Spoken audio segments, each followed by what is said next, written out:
is only war.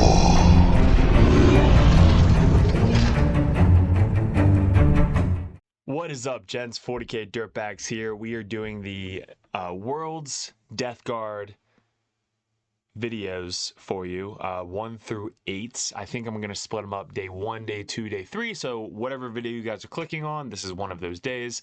We're going to be going over, wow, I haven't even drank a beer yet. We're going to be going over picture by picture, turn by turn, what we did good, what we could have worked on. Same with our opponents, what we should have been like kind of playing towards to show off how we finished up 6-2 at Worlds. Super fun. Every opponent was amazing this year. Every country we played, super friendly, great games. So I can't wait to go over each game with you guys. If you guys are new to the channel, appreciate clicking on the video. We did hit #1 Death Guard player in the world this year, which was our goal. So if you guys want to support the channel, want some coaching from the Dirtbags, or get that coach in your corner to ask any questions, go over list ideas, reviews, head over to the Patreon page. All these videos go ahead on patreon.com, so you guys get to watch it first over there, and you get your own Patreon link in Discord, which nobody else can access but the Patreons, and we're there 99% of the time, chatting rather than all the other Discords, unless we get summoned by one of our dirtbags. But yeah, guys, appreciate clicking on the video. Stay tuned for our sponsors, and at the very end of the video, if you guys don't have lasers yet, pick them up at Rexar Lasers, the green widgets and lasers and all that stuff there. Oh, and if you guys haven't seen it, we went over the list review. I'm going to link it in the description below, but it goes over what list we brought and why we brought it, so I don't have to go over it every single time at the beginning of the video. So let's get into it.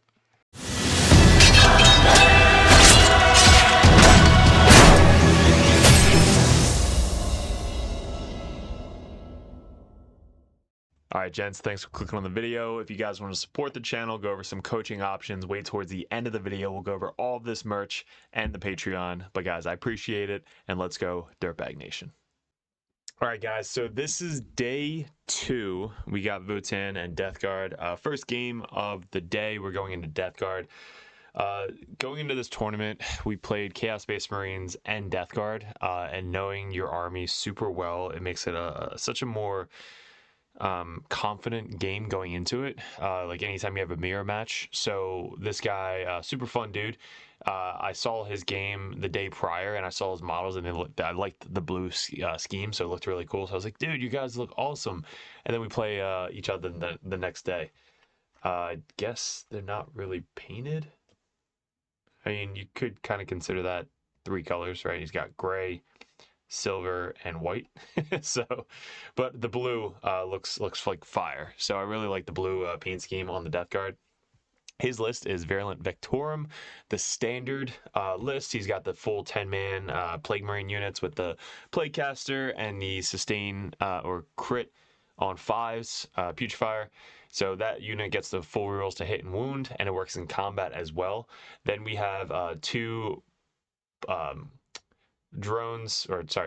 Mythic Blight Haulers, 1 Demon Prince with the 5 of Feel No Pain, 1, 2, 3 Heavy Blight Launchers, 2 Flesh Mowers, 1 3-man with Lord of Contagion, Death Shroud, 1 Tallyman, 1 Spawn, and 30 Poxwalker. So I think this kind of would be my list. I really like the Plague Bus, honestly. Like the Plague Bus with the 2 Plaguecasters in it was kind of insane. If I were to make a Virulent Vectorum list, let me bring that up for you guys just so you guys can like see that.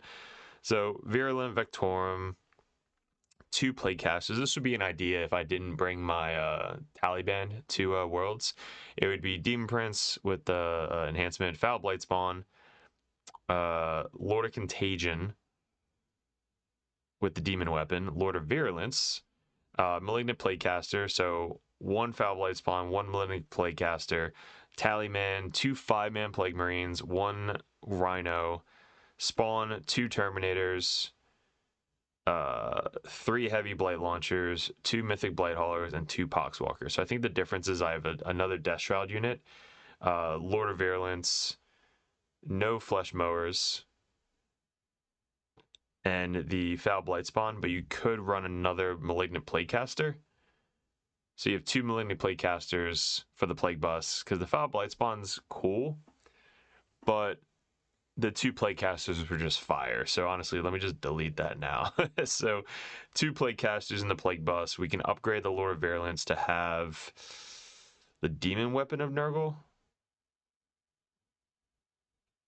No, so okay.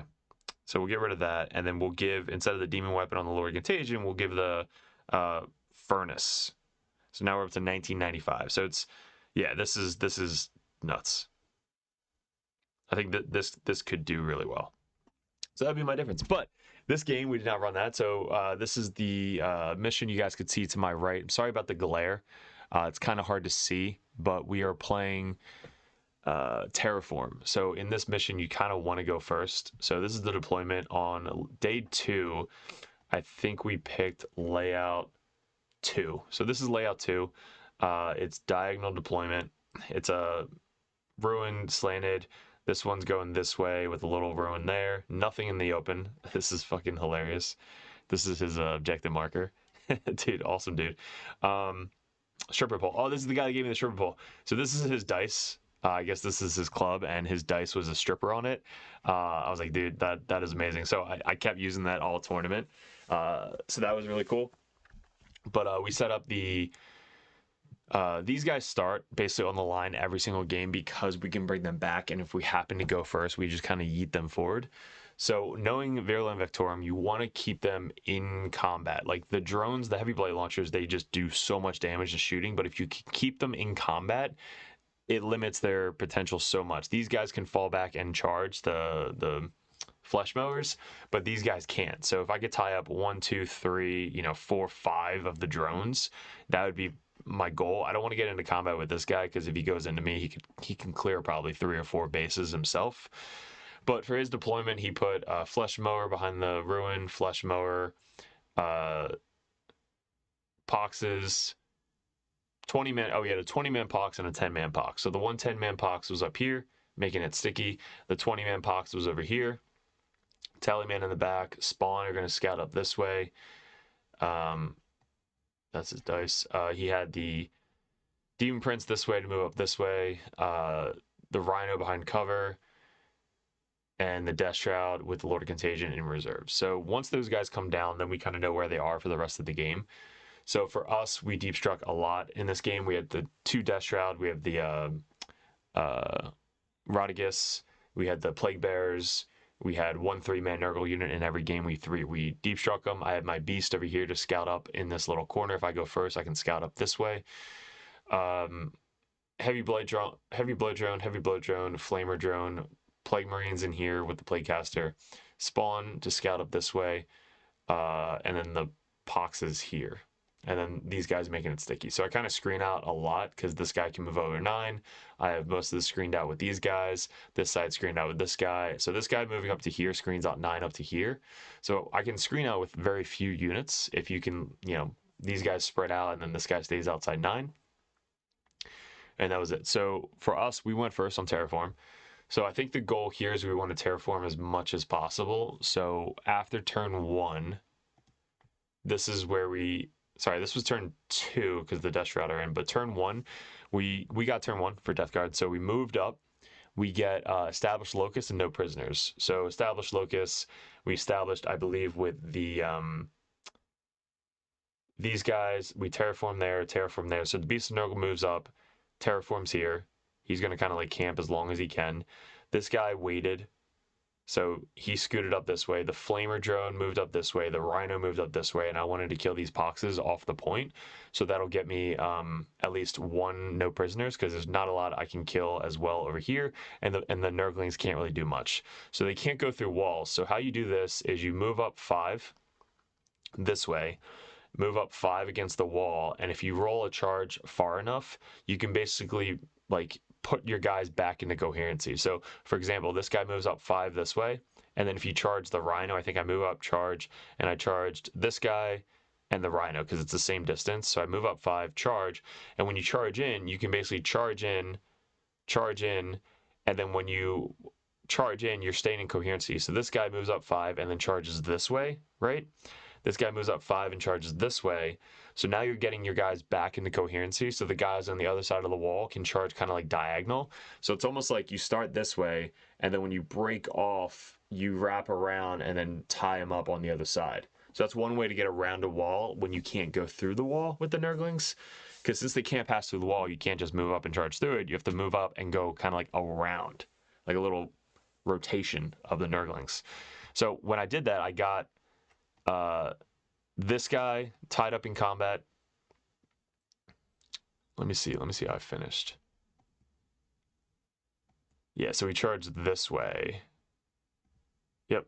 So we tied up this vehicle, the rhino, and this playcaster because we charged this way. So we moved up 5 this way, charged in, and he wasn't able to kill me with his melee weapons. Yeah, wasn't able to kill me with the melee weapons because I think everything charged in. He heroicked with the poxes because he wanted to try and heroic this way and then countercharge, kind of like moving this way. So when he countercharged with the poxes, he wanted to slingshot and get onto this point to try and stop the terraform, but he couldn't because he didn't roll high enough. So now the poxes are in combat. All these 2 vehicles are in combat. The rhino's in combat, and then this one or both of them are in combat. So here's some boxes or Nurglings, and just go. So that was the end of my turn 1. His turn 1, he gets Locust as well, and secure no man's land. So if I didn't have the Locust, I could have probably terraformed up here maybe with the boxes instead of terraforming in the center or locusting in the center. So one of these 2 units had the Locust, and then the other one could have terraformed, but I got Locust, so I had to do an action instead. He gets Locust as well and secure no man's land, so he's going to try and secure, I think, this one up here again, and this one down here with the Demon Prince. So after his turn 1, we get a 12 on primary because we had terraform on these 2, and we controlled this one, the center, and that was it. I don't think we might have controlled this one. Yeah, so when the Demon Prince moved up, he moved up, the Flesh Mower moved up, they both charged my Beast of Nurgle and murdered the Beast of Nurgle, so the Beast of Nurgle died. We I think rapided Roddy. No, rapided came down 6. So I brought down the Lord of Virulence on this side because these 2 objectives are way easier for me to try and control because he's still tied up in combat. This vehicle's still tied up, the rhino's still tied up, and this guy fell back this way. This one fell back, didn't fall back, he was in combat. Or no, he fell back this way. So the Nurglings were basically doing their job and just keeping the guys in combat. He didn't want to bring out his Plague Marines to kill him. He tried to shoot him in combat, but it didn't kill enough. So these 2 are the only 2 alive left. So I still have Plague Bearers. So the Plague Bearers, all right, the Lord of Virulence this is the go turn. So turn 2 is usually the go turn for Taliban summoners. What you want to try and do is get the most out of the Lord of Virulence. So the Lord of Virulence come down, you have a 12-inch gap of deep striking. So when they come down, you can come down wholly within 12 of the Lord of Virulence. So where you place the Lord of Virulence, you're kind of like putting down as a proxy and seeing where you can like deep strike everything. And then the Death Shroud can still be outside 6 inches of a charge target that you want to charge in with the Lord of Virulence squad. So how I came down was I came down right about here, outside 6 inches of the Flesh Mower and the Demon Prince. And when he came down here, I had line of sight to flamer these poxes right here. So I can flamer the poxes, or I can, put as much shots and stuff into these 2 guys. So the Rodigus came down over here too. So my goal here is to basically charge in with the Death Shroud into the Flesh Mower, kill the Flesh Mower. Roddy charges the Flesh Mower as well.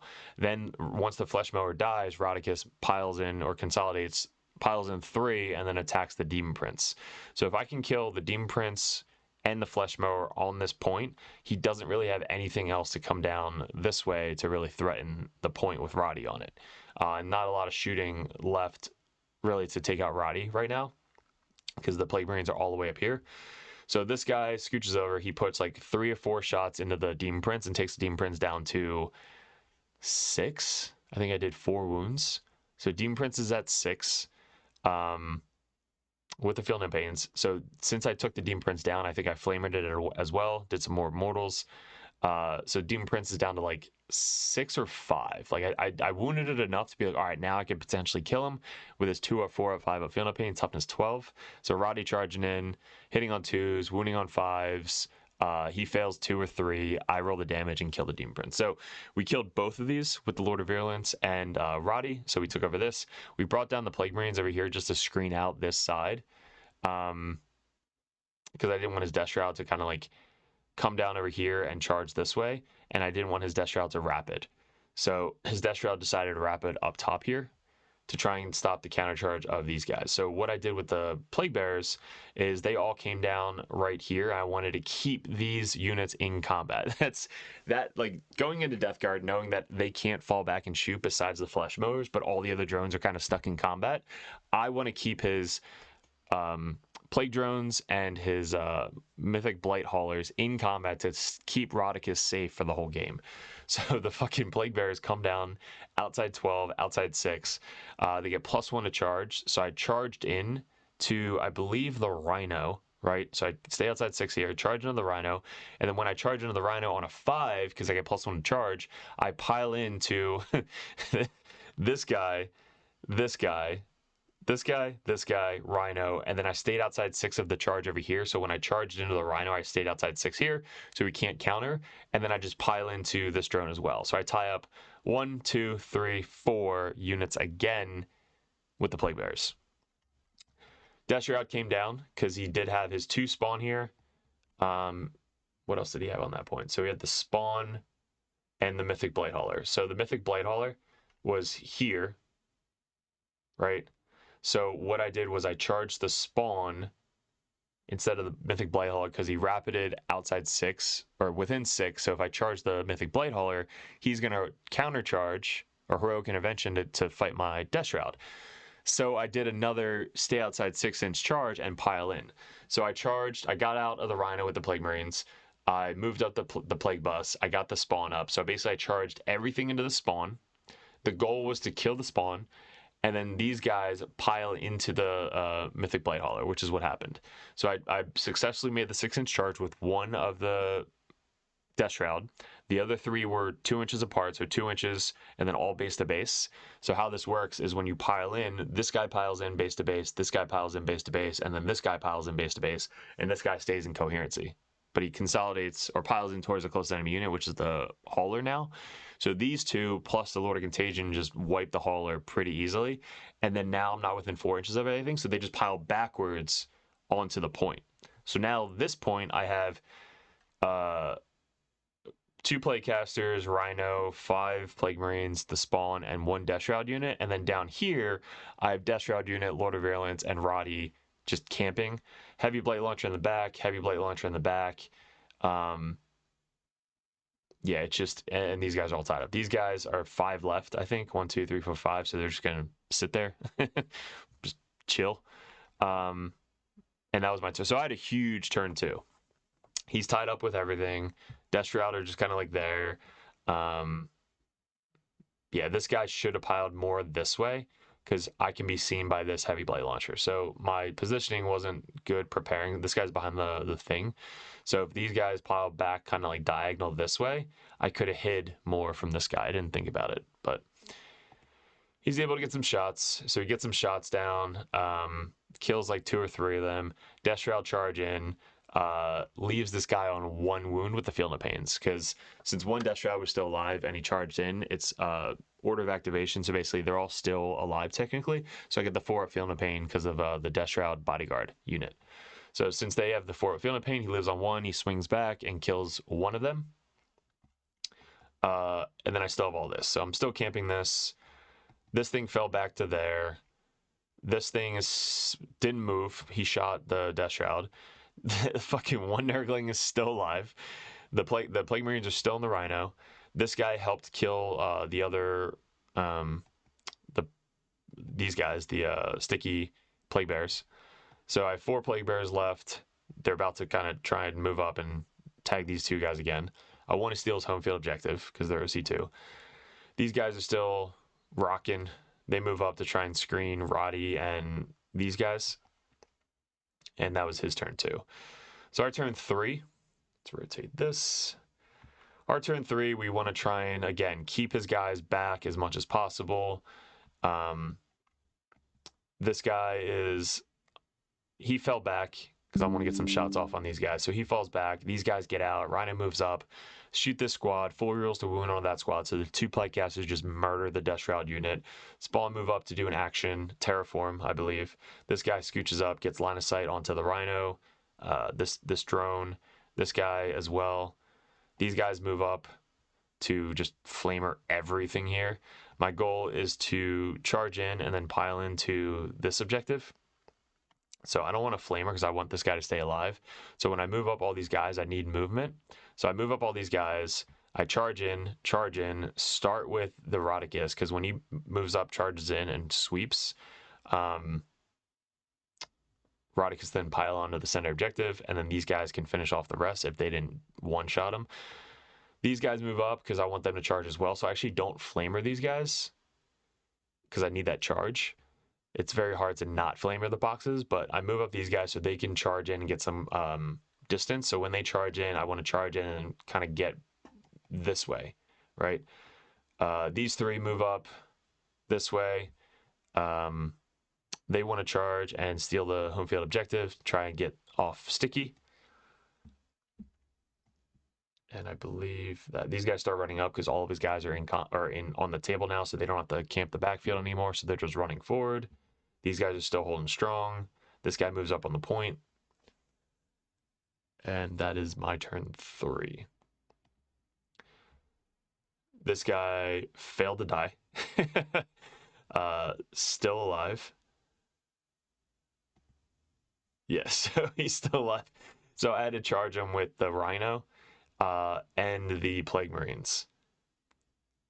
And I don't know if I mentioned it, but I took the -1 to hit aura. That's what I take every time against Death Guard because the -1 hit is just brutal into Death Guard.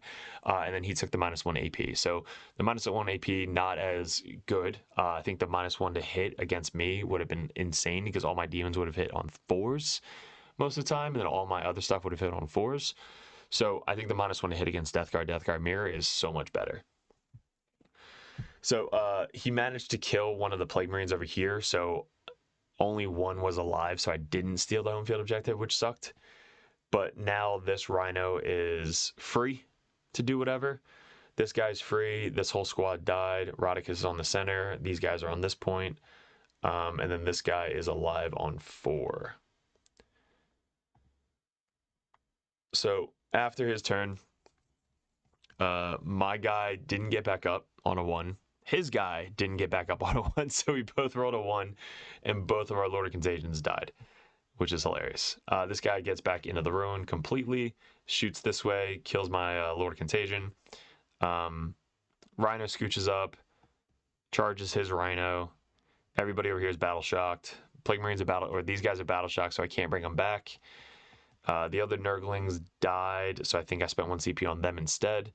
He brought out his Plague Marines finally. So the Plague Marines came out. Shot everything into my Lord of Ireland squad, and just murdered them. So the 4 rolls to hit and wound just kills all of them. And then he charges into Rodicus. So when he charges into Rodicus with him and the Plague Marines, he takes Rodicus down to 8. But he does kill my Lord of Ireland and my entire Death Shroud brick with the Plague Marines. So they kind of made up their points, the Plague Marines, but getting them out turn 4 was kind of what killed it. So them getting out so late because the Rhino really hasn't moved. This guy hasn't moved all game. This guy was just tied up in combat the entire game, which is just nuts. I think turn 1, you probably could have got your Plague Marines out and then flamered and killed all of the what are they called? Nurglings. And then that would have left this guy to kind of be free to shoot something or fall back or something. Yeah, all he has left is this guy on 1 wound. He's down to 1. I want to try and overwatch him, but he stayed outside of 12 inches of my flamer, so I couldn't overwatch him. But he did put some shots into Roddy and took him down a little bit. We still have our drone here, Plague Bearers are now running to the center. 1 Rhino, 1 Nurgling. The other 3 are in reserves. Rodicus, and that is it. So that is basically the end of turn turn 5. Turn 4, we had behind enemy lines, which we brought down our nurglings here again. And I think this rhino moved up and got behind me lines. So basically, I moved up. 2 guys got behind me lines twice, and then secure no man's land. We easily had that. So for the other death guard, he had no prisoners, engaged on all fronts and behind me lines. So he couldn't get behind me lines. He ditched engage for behind, and for no prisoners, he killed 2. So end of the score, we are finished up with 92 to 49. So our primary going first on Terraform is huge. We had 12, 17, 18, 15 for 50 out of 50. And then for secondaries, we had 32 out of 40. We had 4 turn 1, 7, 2 on turn 3 because we only had marked for death and no assassinate because the fucking Lord of Contagion lived. That's why I gave the finger in that one picture. That's what I forgot. Assassinate though on turn 4 we kept it, and then mark for death cleanse we got, and then 9 on turn 5. For him, he had 23 out of 50 because we kept him to a 6 because he terraformed the one turn. 5, 4, and then 8 on turn 5. So he had 5, 3, 0, 4, 4. So pretty brutal being stuck in like your deployment zone for a couple units. I guess deployment, this would have been a little bit different. So this is a deployment. I think reserving would have been fine. These guys can fall back and charge and do something. So them being on the line is fine because I can charge them and then they just fall back and do something. But the heavy blight launchers, I don't think have to be that far forward. One could have started right here and still had the line to shoot like down this way and then down that way. So one starting here can move up this way or move up that way and have 2 different lines. The other one over here is fine. He probably could have been more towards the edge over here, but he's fine. This heavy blight launcher back there and this heavy blight launcher up here. So that way one heavy blight launcher moves up this way and has this whole line, and then the other one can go this way and have this line. So that one guy has 2 different lines. This guy has a line going this way and a line going that way, and this one has a line going this way and has a line going that way. So all 3 heavy blight launchers in the back, they don't have to be up forward. The mythic blight haulers could have been fine there. I think the rhino, these guys get out of the rhino, clear the nurglings, rhino moves up to the wall 1 inch away, so that way you could stage for next turn. So then on my turn, I don't know if I could get to the plague marines. Yeah, I don't think if you bring them out and try to stay out of line of sight of the heavy blight launchers, they're kind of like there. Or if you get out, move into the ruin over here, I can't really see them. So I think he should have cleared the nurglings on turn 1 as soon as possible, so that way I don't keep tying up his units. And I think that's it. But all in all, it was a great game. I don't think there's anything else I would have done differently. I think I played this the best as I possibly could. Just jam. Turn 2 was huge. Bringing down the Lord of Virulence in the perfect spot. Making that charge, making this charge, and then staying outside of 6 of the heroic, and then killing 1, 2, 3, 4 huge targets in 1 turn. So that was key. But yeah, that was our game against Death Guard versus Death Guard Mirror, 49 or 92 to 49. So let's get into our boy from Canada. One of the nicest dudes. We talked at the end of the tourney as well. From Canada, we actually played War Machine, Small World together like a long time ago. We went to a teams tournament, and that's kind of why he looks so familiar. He mentioned like a Menolith reference. I was like, fuck, did he play War Machine? Does he know me? But we didn't really like know each other, but we knew of each other, like because we saw each other at Bokor Brawl. But yeah, awesome dude, awesome paint scheme. Loves his models, travels like this with them. I'm just kidding. But he has 2 big things. New Votann. So haven't played New Votann before, so this is the first game into the New Votann. And it's kind of brutal. Like they're just he described it as like it is what it is. Like it's no tricks, but has like every role in the game. It is a really, really good army, I would say. I think he did well throughout the worlds as well. So he's got these 2 guys that scout, or did they lose scout? They might have lost scout. this thing has scout now. That's the new thing. So this thing has scout. It can split off the two. What are they called? Mafia looking dudes. So the 10-man can get split off into two 5-mans that have infiltrate. But this thing scouts these two big ass bricks. The bike scout. He's got this character here that gets you an extra, I'm going to say pain token, but extra token. Unit of 3, unit of 6, and another unit of 3. So 1, 2, 3, 4, 5, 6. 1, 2, 3, 1, 2, 3. So 2 3-mans, 1 6-man. The 6-man's with the character with the extra robots, which never got shot throughout the entire game, but they like crit on 4, sustain, lethal. Like they are insane. 2 bike units, a bunch of these troop units and these things, they get combi squatted as well. So it's a bunch of 5-mans. 2 of the characters that are leading the 5-mans that have a 4-pin invuln save robot guys, which never die. Like they are insane. A bunch of the berserkers. Let me see if I missed anything. Yeah, so bike, big truck, little truck, scout 9 truck. The infiltrating dudes right here, they have a reactive move, which is cool. This unit right here, there's one of these guys in there. They can advance and get out, and I think shoot. Another unit up there. He's got the berserker guys in this one. And these guys string out the character there. And then the gun guys in this one. And then one of the dudes in reserves. And the other one in reserves, I believe. Okay, so this mission, let's pull that up. All right, we are playing Scorched Earth. Scorched Earth. So you only hold 2 in this mission, and then you can burn one of these center objectives for 5, or your opponents for 10. This is a simple one, cool one, kind of tactical, but we are playing same layout, but it is what is it? Stepping stone. Yeah, I think it's 20 inches up and then 12 inches. So it goes like this, boom, boom, boom. And then for us, we put our spawn over here so we can move up and try and do something over here. Spawn can scout this way or scout behind the wall if I go first. Flamer drone, rhino, gun drone, poxes or plague bearers, poxes, so they can move up and do something there or move up and do something there. And then these guys are going to try and stop the scout this way.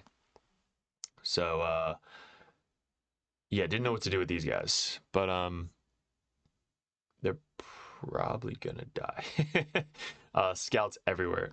So he put his guys down first right here, and then I had to put 9 inches away over here. I probably would have just put my guys like here and then diagonal this way, and then he might have put his other guys up here if I won the roll off. But he went first, so the Votann is going first in this matchup. He gets recover assets and no prisoners. He happens to not kill the Nurglings. So the Nurglings are all lined up here. He gave me this really cool battle token. It's a battle shock, which is a shocker. Like it's like this 3D printed. It's fucking hilarious. I wasn't used to it. Like he put this down. I'm used to like my battle shock tokens, and I forgot that they were fucking battle shocked because I was like, oh, he killed him. Let me spend a CP. He's like, nope, they're battle shocked. I was like, oh, fuck. Because of the battle shock token right there. But fucking dude, this, like I said, this guy was hilarious, super awesome. Yeah, so these guys were battle shocked, so I couldn't bring them back. So when they died, couldn't spend 1 CP for them to come back. So there was under 3 of them, so he took them down to 2. And now that they're under half, I have to roll leadership test at 8, which most of the time you're not going to pass. So I failed. So they failed. There's 2 left. I basically just move up and charge. How they were positioned right here, there was 2 like behind the cover here, 2 in front of the cover, and then 2 over here. So the angles were kind of weird. So depending on where he moves his guys, I can remove the guys that have line of sight, especially with these 2 things. So how he shot all of them, this is the end of his movement. This guy moves up here, gets line of sight with his truck into this Nurgling. The bikes move up, get line of sight. They don't have a lot of line of sight over here, so I don't think they shot. This truck moved up. This thing moved up. These bikes fell back so that way he can put them in reserves if needed. This thing stayed behind cover back here. The one vehicle scouted forward and then moved up onto the point. And and that was his turn. And then he just tried to shoot everything into my Nurglings, but I removed them in a manner where this thing then couldn't shoot at them because I killed these two first. So then everything was on this side of the ruin, so then he couldn't see them. So then this guy shot into these guys, and I removed these last two, so there's only two left. So what I did was I just tried to like move up and jam them a little bit. So the Nurglings moved up, charged the big guy. The spawn moved up, scouted forward, moved up, charged this vehicle to try and tie him up in combat. These guys reacted, moved back. I moved up these guys to get line of sight onto this vehicle. So the one heavy blade launcher had line of sight going this way. The spawn moved up to here, but I had to bring it down. So I had to kill this vehicle. So I shot, took it down to one wound. I was like, all right, I guess Beast of Nurgle's going in. So Beast of Nurgle charged in, killed the vehicle. They got out and out OC'd me on the point. So he's able to get his 10 again. So he has his home field in this objective. And then we moved up these guys. I wanted to try and charge this vehicle, but I failed the charge and I didn't want to re-roll it. So I moved up, tried to charge this vehicle. I had one Poxwalker on the point right here. Move up, try and charge, failed the charge. Now they're probably going to die, but I wanted to charge and slingshot and kind of like wrap this so that way he couldn't really get to this point. But failed the charge. That would have been cool because I would have wrapped, moved up, charged kind of like this way. Pile in, consolidate, so now he can't get like anything this way, but I failed. This thing waited because I didn't want to peek him out yet.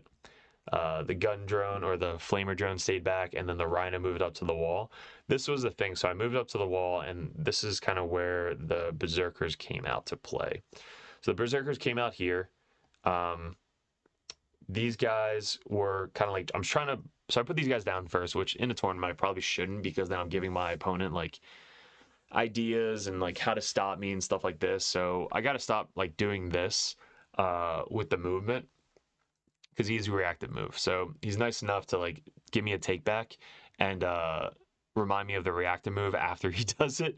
So what I did was these guys, this guy right here was over here. So he reactive moved this way if I brought out or if I moved my rhino. So if my rhino moved up at all, he would have reacted move this way and stopped these guys from landing there. But he wouldn't have known that they were going to land there unless I fucking put them there, and I put them there too early because I put them down as I was like moving everything. So I was pre-measuring just to make sure everything is legit and legal, but I'm giving my opponent prior knowledge to knowing. So if he doesn't know that I'm moving there, he probably would have reacted move them back behind the wall. But since he knew I was moving him there, he just reacted moves 3 this way and stops me from landing there, which would have fucking sucked. So him being such a nice guy, and we're at Worlds, and everybody's super friendly there, and everybody's kind of like on that same skill cap and level, it's fucking awesome. He let me keep my rhino where it is, and then he keeps his guys where he was. Because without them landing there, it's kind of like, all right, well, that might be game. Because then the Death Shroud can't really come down anywhere else and on the table. So them coming down here, I wanted to try and charge and at least kill one of the vehicles this turn in order to have a chance next turn. So these guys rapided right here in this little pocket, and I rapided him there so that way if he charges my rhino and he goes base to base, I can countercharge this way. So this is where the confusion was with this, because I didn't know that the bases were smaller than 32 mil. Like everything is, I think, 32 mil besides these fucking berserkers. They're smaller. Yeah, I think these guys are 32 as well. These guys are smaller, 32, big base. I don't know what these bases are. Base. So he thought I wasn't 1 inch away from the wall, so that way if he charges me and he rolls far enough, that's where like this guy would have charged there and then I would have countercharged. Because when I said I was coming in via deep strike, I was like, all right, I'm going to come in deep strike to stop your charging to countercharge once you go base to base. So that's kind of what happened over here, where if he saw that I wasn't 1 inch away, he could have like charged this way or strung him out, like kind of sacrifice his berserkers. So I think, again, prior knowledge, if he would have ran his berserkers out and just used them to screen, which a lot of Votann players do for screening, I've almost lost a game with the warriors, like getting out of the truck 9 inches, just running forward and screening. Like imagine these 5 guys running out of the truck and screening right here. My Death Shroud can't come in anywhere. Like they would have to come down and sacrifice 260 points to kill, what, 90 points or something? Like, that is brutal. So him running his berserkers out and just forfeiting the charge because of the counter charge with the Lord of Virulence down here. Lord of Virulence came down here, was 6 inches away from the Rhino. So if he makes his charge, he's base to base over here. I counter charge. So instead, he should have just ran this way, which he said after the fact. He's like, dude, I should have just fucking run this way and block all of this. And that would have stopped my Death Shroud from coming down even before he knew I placed them. Like, this is after his berserkers were moving. But if he wanted to stop me completely, he would have just ran these berserkers out fully. Like, they're hard as shit to kill. I think they have a 4 at Feel No Pain now. They're only 1 wound, but they're 4 at Feel No Pains. So they are tanky little boys. So he spreads out this way and does that. So all this happens.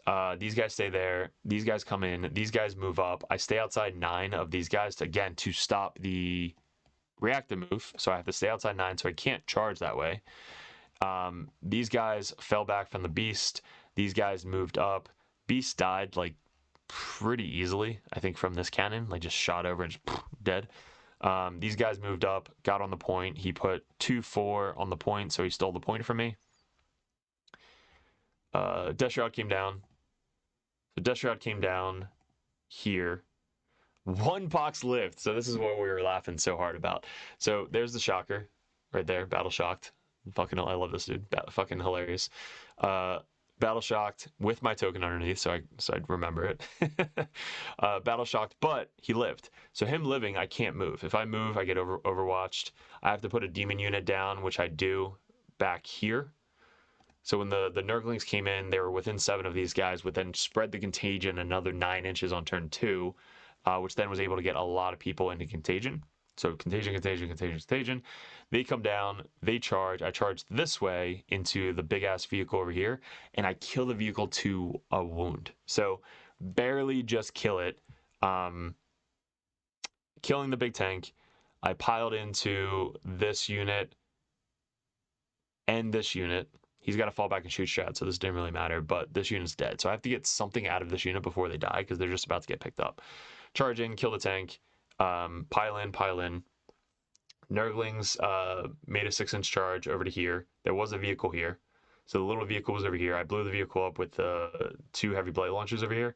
So moved up, shot, killed the vehicle. Guys got out, made the charge. He still has the point because there was OPSEC 0, so I can't steal that, but I'm just trying to jam a little bit. Roddy came down here outside 6 of the berserkers, so that way he can flamer the mafia guys and then charge the berserkers, whatever's left. These guys moved up, charged into these guys on the point, these guys that were right here on the point. So they moved up, flamered, charged, got on the point. Plague Bears came down as well, made that 6-inch charge to try and stop his OPSEC here. I think I wasn't planning on this up here. So I wasn't planning on these guys getting out on the point and not being able to clear it. So he's still able to get his 10. So we got 5 there, 5 there. I did stop this pretty easily over here, but he's still able to get 10 because it's max 10 on Scourge this turn. So he did really well with positioning and keeping everybody 1 inch away from the wall. Plague Marines moved up, charged in, try to keep this guy where he was so I don't get shot with Rodigus, because this thing's dead, and if this thing can kind of like stay in combat, Roddy is somewhat survivable. And he can only fall back with 1 unit. So this thing has an option to fall back, or these guys have an option to fall back to shoot. So one of these two have to shoot, so not both of them. But yeah, that's the end of my turn 2. His turn 2. This thing stayed there. He easily killed all my Lord of Contagion. I messed up here. So the Lord of Contagion lives on the point right here, on the objective.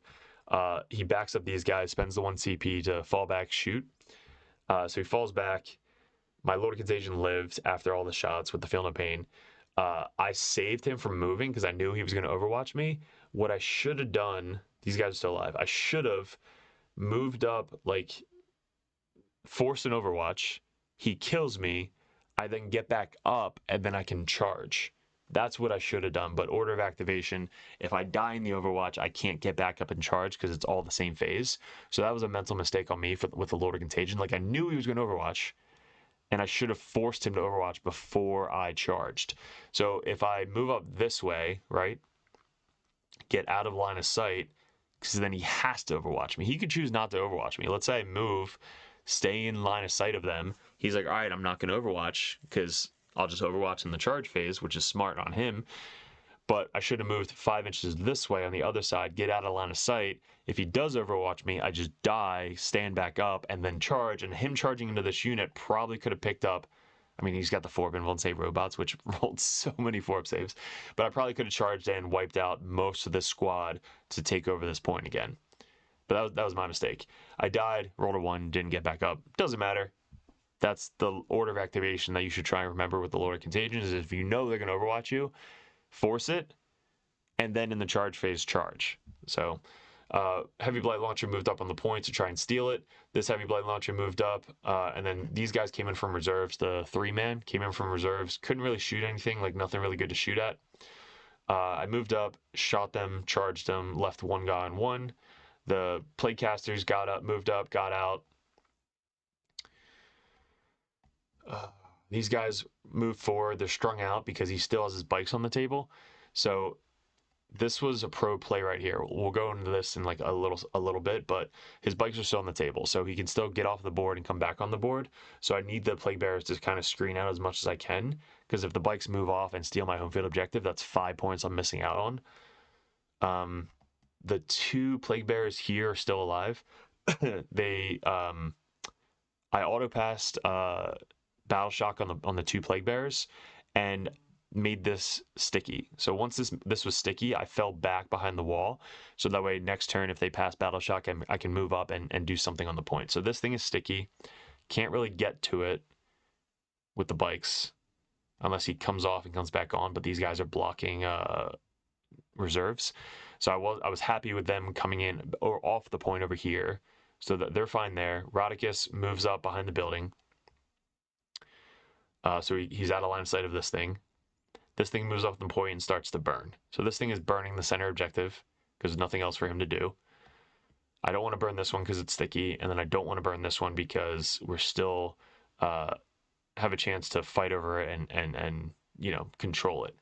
But all this stuff is kind of pushed back a little bit. This unit's just scary as all hell. Like this unit can kill anything on the table.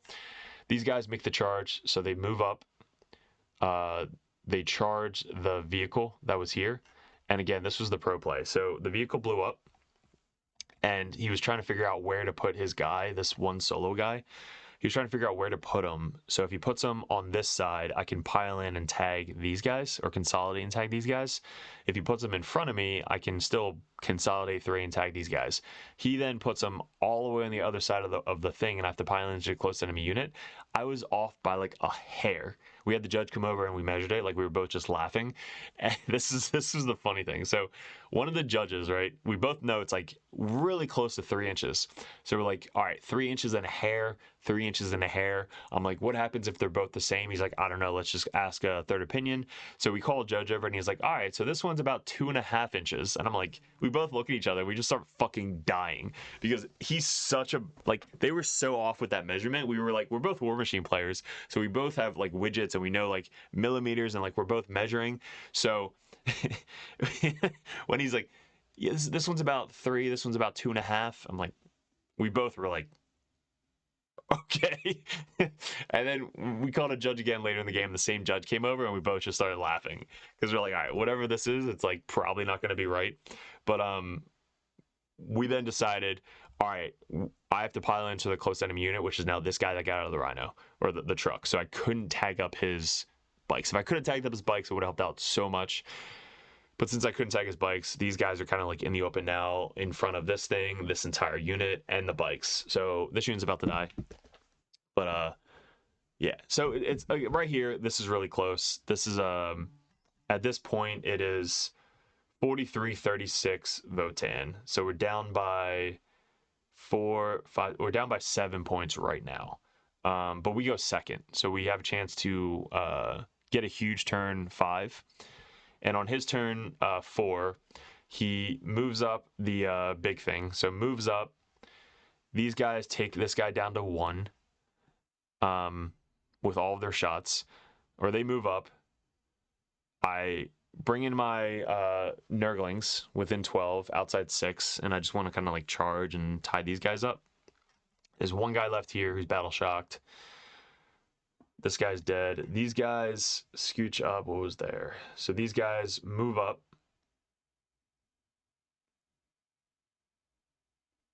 Yeah, so they move up to get line of sight onto these guys and just fucking murder all of these guys down to Lord of Variance. Lord of Variance has a feel no pain with the unit, so that's how he's able to survive on 1. The Flame Drone does get the burn off. Rodicus moves down this way because the bikes went off, went back on, so they came on outside 9 inches right here, outside 9 inches of these plague bearers. But he had a what was it called? Secure no man's land display might. So he had display might, so we had to keep them outside 12 of his deployment zone, which is right here. So we had bike, bike, and then bike. And then they are pretty close to Rodicus. So Rodicus is here. I move up 7 to here. He's then within like 8, so I need a 7-inch charge. So Rodicus moves down here to charge the bikes, take out the bikes, keep the objective for the rest of the game because this is the end of turn 4. So on turn 5, I'm almost guaranteed to get a 10 because I'm holding this objective and holding my home field objective.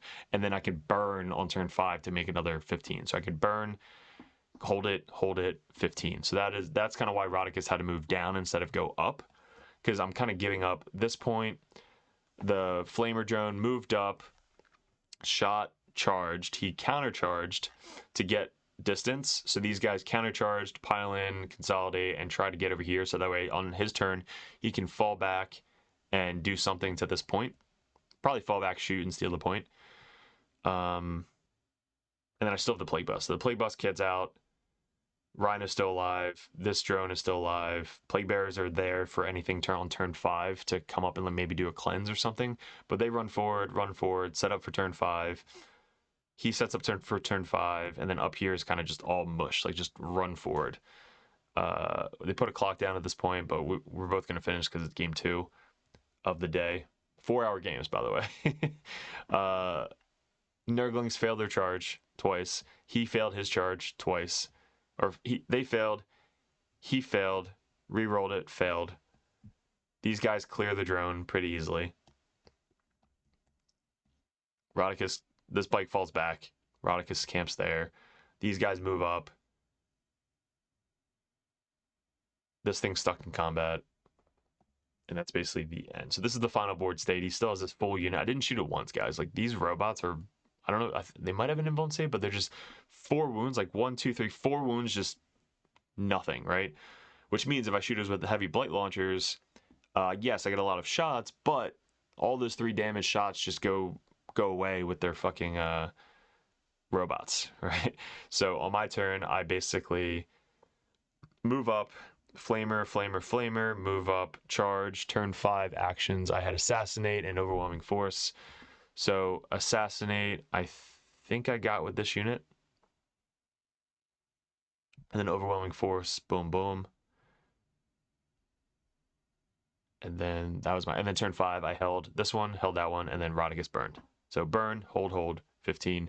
Final score, 88-73. Such a good game. This was like one of my favorite opponents all week. Such a nice dude, and good. Like, he was really good as well. So it's always good to have a really friendly game, really nice game, take backs, all that stuff. And he was really good at scoring primary. He had 10, 10, 10, 5, and then for us we had 5, 10, 15, 15. Because we burnt in the center on turn 4, and then we burnt on our objective on turn 5. So we had 45 out of 50, 33 out of 40 on secondaries. He had 28 out of 40 on secondaries. I think the only change would be this for him. And for me is like showing him that this is within 1 inch. And these guys getting the charge this way. So I think he can't go this way with his Berserker, so he has to go this way. So since his Berserkers get out 3 here, move up 5, the only way to make that charge is staying farther enough away that he can't charge that way.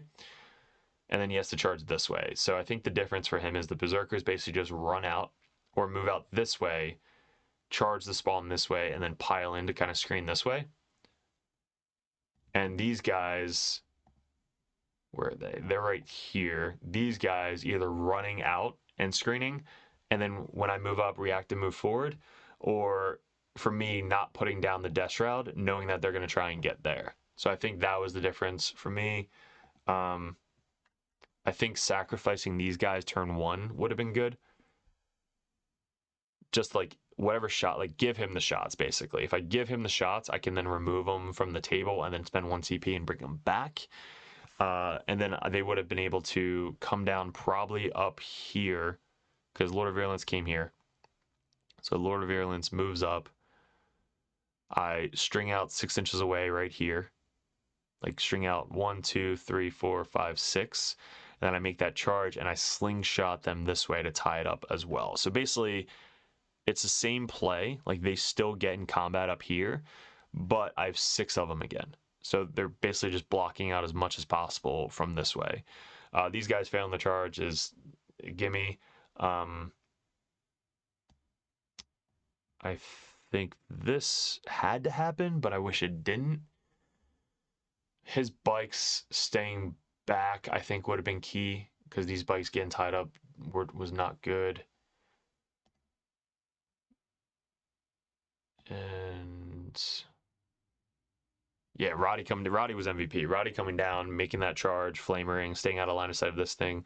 If these guys don't kill that truck, I think he has it. If they don't make that 6-inch charge with a reroll and get into that vehicle right there, I think he has the game because that thing is still alive. It could blow these guys up, live for the rest of the game. This whole unit dies. The Lord of Contagion dies. Lord of Contagion dies, and then he tank shocks me when I get back up, and then he dies again. So he basically would have this entire side of the table if this truck doesn't die. And then down here, this thing stayed alive the entire game. Once I killed that, I had nothing else to kill this truck besides Roddy, and Roddy's probably not going to do it himself. So once this truck died, I basically sacrificed this unit. This unit now has nothing to do because they're going to die. This truck is now ignored. I have to try and kill all of his scoring units to try and win the game that way. But yeah, Scorched Earth, definitely a tricky mission because you have to plan out when you're going to burn and when not to burn. Sometimes you burn too early and then you're losing 5 points on primary for the rest of the game.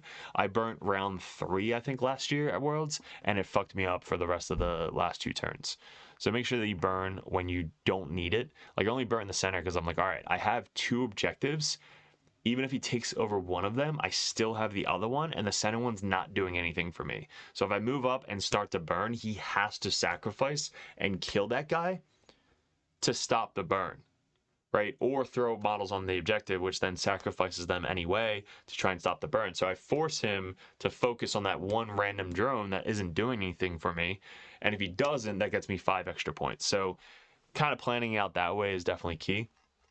These guys being on the point didn't have to be on the point.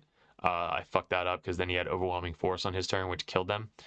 And I think this vehicle killed 2 Plague Marines in combat as well, which was hilarious. So he killed this guy on my fight turn, and then I had 2 guys left on the point. He had overwhelming force, and this fucking guy in combat killed 2 of the Plague Marines on the point, which got him overwhelming force, which is nuts. But yeah, all in all, great game, super fun time. I actually like Scorched Earth as a mission, so I hope it stays. But yes, 88-73, great turn. Going second in this was definitely a key. Next play is Guard. Guard in GSC, which is our counter, guys. I'll go over this in the next battle report, but this is our counter with Taliban. It's Guard and new Drakari with one of my favorite Spain guys, Jeff. So he's from Spain, awesome dude. The other guy was a younger kid, he's 20, and we played such a good game. So both games were super awesome. That's going to be coming up. If you guys are Patreons, again, wouldn't be doing this without you guys, but all these videos go ahead of time on patreon.com, usually like 3 to 5 days early. So if you guys are interested in the content that we put out for the Dirtbag Nation, head over to Patreon, join the channel, and you guys get Discord links to Patreon. In Discord, it's a Patreon tab that only Patreons have access to, which we're in there 99% of the time. So head over to Patreon if you guys want to support us. And if you guys want coaching, it's always good to have a coach in your corner to bounce ideas off of, ask questions, go over list ideas, tactics, anything you guys need to get better at the game that you're currently playing. So that way we can kind of boost you up. But anytime you have questions, it's always good to have that coach, especially that professional coach in your corner. We did hit #1 Death Guard in the world this year. So if you guys are Death Guard, definitely good to ask questions and go over a shit ton of ideas with. But any other armies, we do coaching for them as well. We have other coaches on the Dirtbag Nation to help coach you, as well as grandmasters. You get one-on-one coaching with calls or TTS or practice. We go over battle reports you guys take pictures of, and I go over a battle report with you over the phone. So those are for the grandmaster coaching. And if you guys want the merch, these red, white, and blue hats and shirts are in the description below in the merch store. They're fucking sick. If you guys want that really cool green laser you guys see, that's at Rexstar Lasers. That's in the stuff at the end. But yeah, guys, I really appreciate it. Super excited playing these videos for you. There's 4 of them because there's 8 games in 4 days. So we just did day 2, day 3 is coming up, and then day 4 at the end. So guys, really appreciate it. Good luck. See you on day 3. All right, guys, like I said, thanks for sticking towards the end. This is all of the merch. We have some options too. You guys can message me one-on-one on Discord if you guys are interested in any of these. We have some proxies that you guys have access to play in the game. We have the Cypher, which is badass. We have the Tech Priest, which usually has Grey Knight bits. We have the Phobos Librarian. We have the Phobos Lieutenant with Combi Weapon. We have the Caldus Assassin, which is one of the best prints we have. The old school Kodias, and now the new Lord of Contagion. You can't get this model anywhere unless you buy some really expensive thing, but the Lord of Contagion, awesome print. That is up for sale as well. The poker chips are great for sticky objectives. Those are coming in packs of 5. Then any of these stickers, usually we throw those in for really high orders, but if you guys want some stickers, you guys can get those as well. Now these widgets, that use them every single game. It's the 6-inch, 4-inch, 2-inch, 3-inch, 1-inch widgets. We are having a special on those. They're only $10. We do have upgraded ones as well with the black 40K Dirtbags logo. So if you guys are interested in any of those, message me. And then lastly, we just updated Rexstar Lasers website. They do have laser lines. These are so rare in our community. It's crazy. And the ones that FLG have, they just die so fast. These are so strong. You can see them from across the room. They're insane, but Rexstar Lasers are doing the Dirtbags logo on them because they are awesome sponsors of the channel. So head over to them in the description below. And they also have terrain pieces as well, which is if you use the code word Dirtbags in the checkout, you get free shipping on anything over $50. And now my favorite part of it is the merch store that we had set up for about a year now. It's doing very well. I love seeing these at tournaments. I love when you guys come up to me and you have the Dirtbag merch on. This is always updating. So if you guys don't have something, message me. We can always put a new logo up of something that you guys want to purchase. But we just upgraded a couple of the new Chaos stuff on here. But check out, like, they just look so cool. The red, white, and blue logos. They're on hats. They're on shirts. We have a bunch of different options and armies for you guys. You have the little Nurgling logo, which is sick. There's mugs, coffee mugs, which you can fit your whole hand in there, which is super clutch, and a bunch of the 40K Dirtbag logos as well. But like I said, if any stuff you want on here, message me. But this stuff is in the description below in all my videos. This is how you support us and rep the Dirtbags at your local tournaments. What is up, gents? 40K Dirtbags here. If you guys are interested in joining the Dirtbag Nation over at patreon.com, you get a bunch of perks. What we did in 2024 was we really expanded. I had traveled a ton and I played my ass off in 40K. Right now, we're ranked #1 best player in the United States on ITC rankings. We were the #1 Chaos Space Marine player in the world this year in 2024. 2 years ago, we got ranked #1 Grey Knight player in the world, and this year we're probably going to go into Death Guard, hopefully when the new Codex comes out, or Emperor's Children. But you guys, if you guys want that head coach or that coach always in your corner, just to ask questions, bounce ideas off, that's what the competitive Dirtbag and the Dirtbag Nation is all about. If you guys want to support the channel, you head over to patreon.com. You can join the Just a Car tab, which is $5 a month. You guys get access to the Discord Patreon tab. You have to be a patron to get into that Discord, and also I'm always there. All the other coaches are there. Basically, it's just such a good community over on Discord that you guys get specific access to it that only Patreons can get. If you guys want to bump that up, the competitive Dirtbag tier, you guys get to message me or another Grandmaster or another Dirtbag coach over the Dirtbag Nation to have unlimited questions, list ideas, list reviews, and bounce ideas off of. That's what having a coach in your corner is all about. If you guys want to bump up to the Grandmaster tier, that tier you get every perk under the sun. So basically you get access to Discord, you get one-on-one coaching, you get a call once a month if you guys would like to go over any RTTs coming up, any GTs coming up, any list reviews live over Discord chat, and also a special perk that Grandmasters get if you guys want any video suggestions like we do all the time with these table setups that we just upgraded thanks to the Patreons. You guys get suggestions or battle reports you want to see specifically played live by a coach or myself on the next battle report, or a live battle report coming up on the Patreon. So you guys get obviously first access to all the videos. We post them first on patreon.com, but there's just a ton of benefits to having a professional coach that plays this game all the time at the very, very high competitive level in your corner at all times. And that's really what the Dirtbag Nation is all about, getting you guys better at 40K, the basics, and being good in your community. So if you guys want to support the channel, I really appreciate it. Couldn't have done it without you guys in 2024, 2025. I am super stoked for, super excited for. If we really want to get a bigger studio going, that is going to be my focus in 2025, is really growing the community on YouTube and Patreon specifically. So thank you so much for 2024, all my Patreons. If you guys are interested in joining and want that coach in your corner, head over to patreon.com and support the channel. Appreciate it.